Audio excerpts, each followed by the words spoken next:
Hey folks, Nicole Sauce here from the Living Free in Tennessee podcast. I am going to give you a quick view of how I am making the sausage that I talked about that is made from beef. Anyway, so what I do first is I mix all the spices. I will give you just the effing recipe at the end of this so you know the amounts. This is for 4.5 to 5 pounds of ground beef.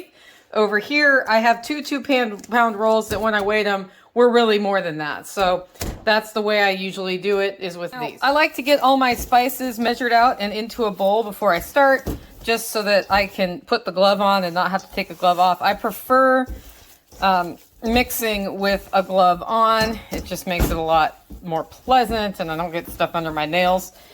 So what I do first is put the beef in and break it up so there's more surface area, and then I dust the spices over the beef. And then from here, I'm going to mix it. It usually takes me about 5. I start with just one hand, just kind of roughing it up in there. Mix it real well.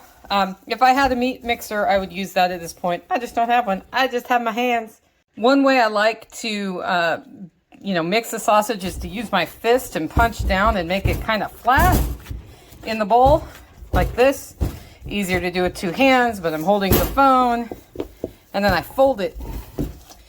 And I fold it and I repeat the punch down. So now that it's mixed, what I'm going to do is let this sit in the fridge for overnight, and then I will form it into patties to cook.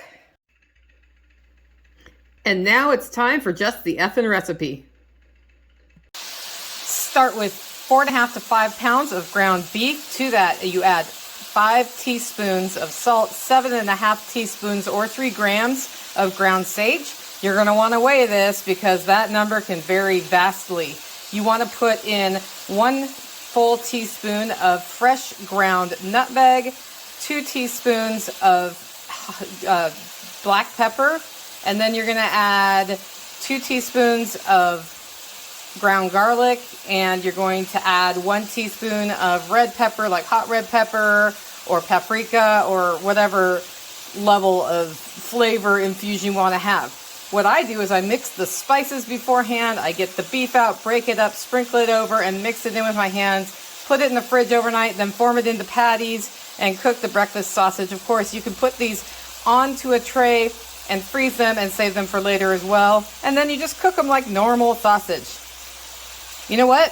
If you want to learn more about what we're doing in our homestead here at the Holler Homestead, we have a live show today at 12:30 p.m. Homestead Happenings. We will give you all the updates from the homestead where we are building the life we choose on our terms. Hope to see you there.